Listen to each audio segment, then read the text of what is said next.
Good morning to all of you and welcome back to Malan classes. I am doctor Sukh Yadav. Krishna magnet mind में आप सभी का हार्दिक अभिनंदन एवं स्वागत है। हम लोग बात कर रहे हैं साइटोस्केलेटन के विषय में। प्रीवियस वीडियो सेगमेंट्स में हम लोगों ने साइटोस्केलेटन से रिलेटेड बहुत सारी इंपॉर्टेंट एस्पेक्ट्स को देख लिया था, जिसमें हम लोगों ने माइक्रोट्यूब्यूल्स को जाना था कि माइक्रोट्यूब्यूल्स क्या होता है।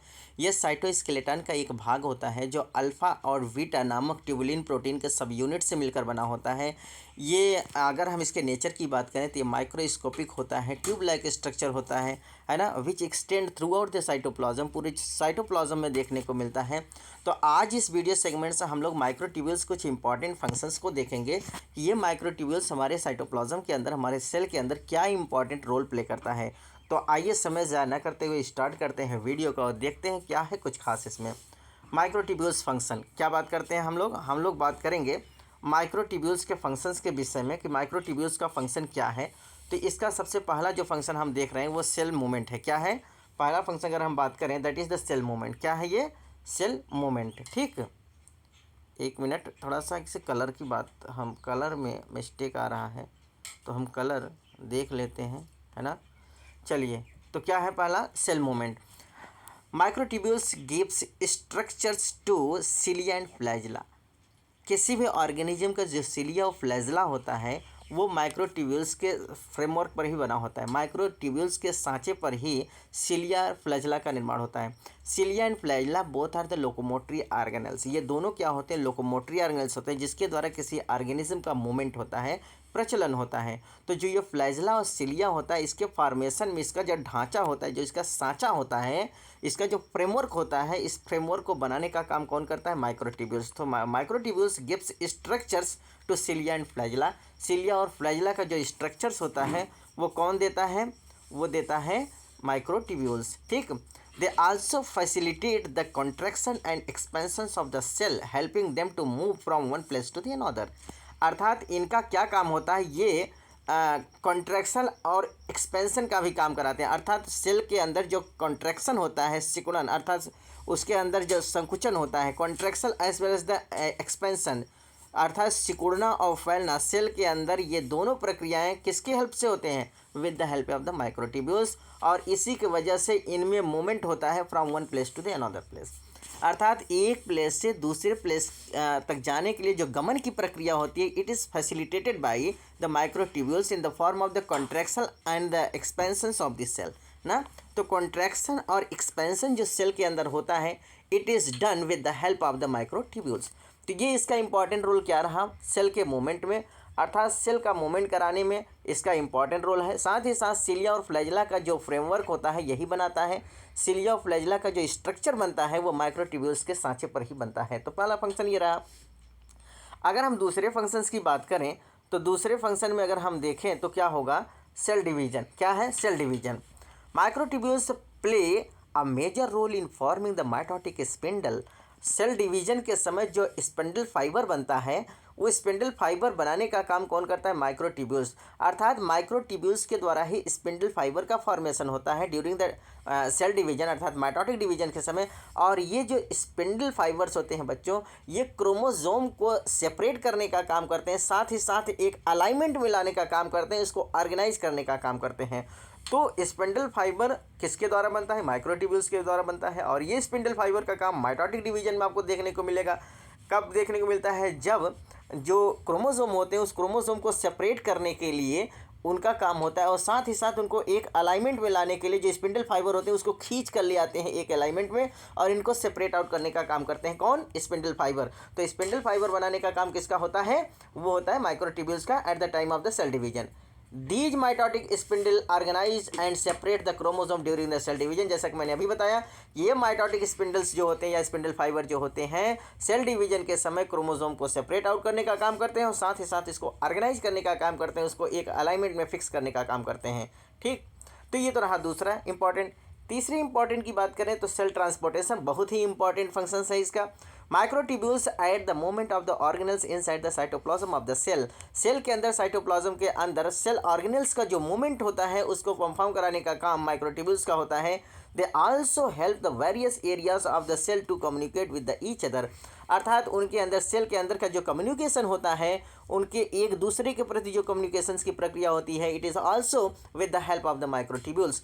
सेल के अंदर ट्रांसपोर्टेशन की प्रक्रिया होती है, जितने भी कॉन्स्टिट्यूएंट्स होते हैं हमारे साइटोप्लाज्म के अंदर, उनका जो ट्रांसपोर्टेशन होता है, एक स्थान से दूसरे स्थान तक ले जाने की प्रक्रिया होती है, वो with the help of the microtubules के द्वारा होता है। जो जैसा कि मैंने बताया था, कोई भी कॉन्स्टिट्यूएंट्स क्या होता है, इंडोप्लाज्मिक रेटिकुलम से गोल्गी बॉडी तक, गोल्गी बॉडी से लेकर प्लाज्मा मेम्ब्रेन तक इनका क्या होता है, एक्सपेंशन देखने को मिलता है। अर्थात चीज़ों का आदान प्रदान किसके द्वारा होता है, with the help of the microtubules.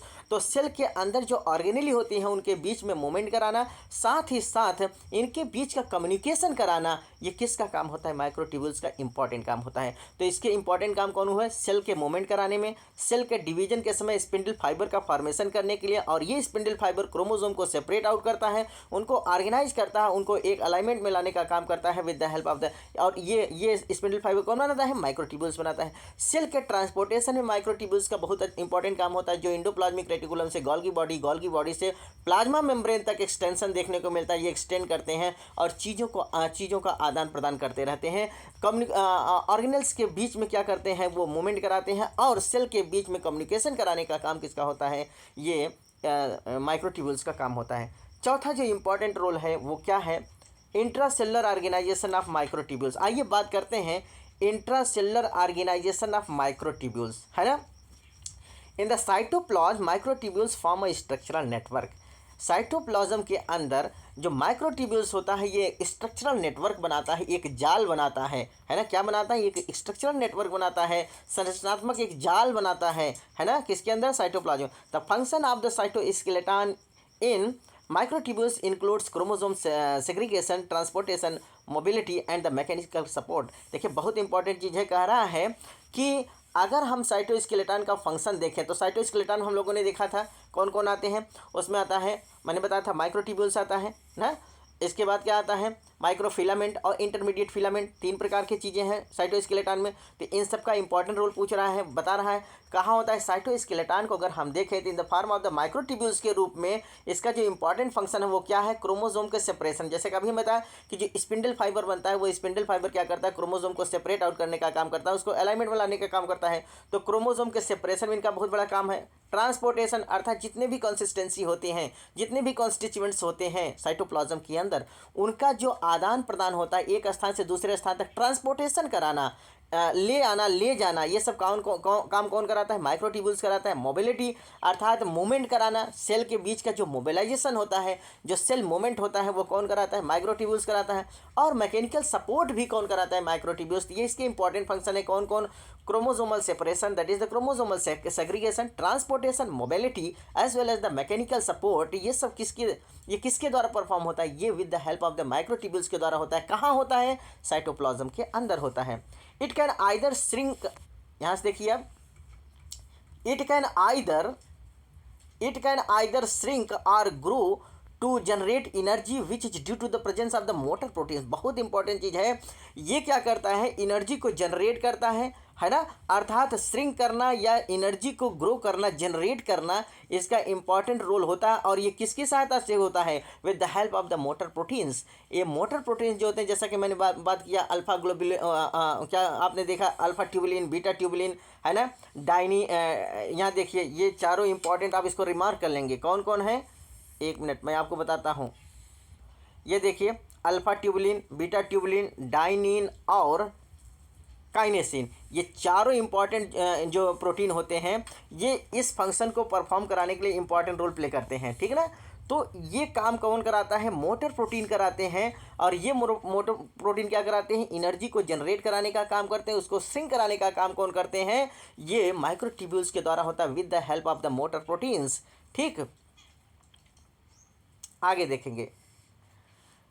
The arrangement in microtubules are specific to cell types. बहुत इंपॉर्टेंट चीज़ है, जो माइक्रोट्यूब्यूल्स का अरेंजमेंट होता है ये सेल स्पेसिफिक होता है, अर्थात अलग अलग सेल में अलग अलग प्रकार के अरेंजमेंट देखने को मिलते हैं। So the arrangement of the microtubules is the cell specific, that is the specific type होता है जो अलग अलग सेल में अलग अलग प्रकार के अरेंजमेंट देखने को मिलते हैं। So that it would be easy to facilitate the transportation of organelles, vesicles and proteins along the apical basal axis of the cell. तो ये ट्रांसपोर्टेशन कराने का काम करते हैं किसका, अर्थात ऑर्गेनल से वेस्किल के लिए या प्रोटीन के द्वारा कहाँ, along the apical basis axis of the cell, है ना।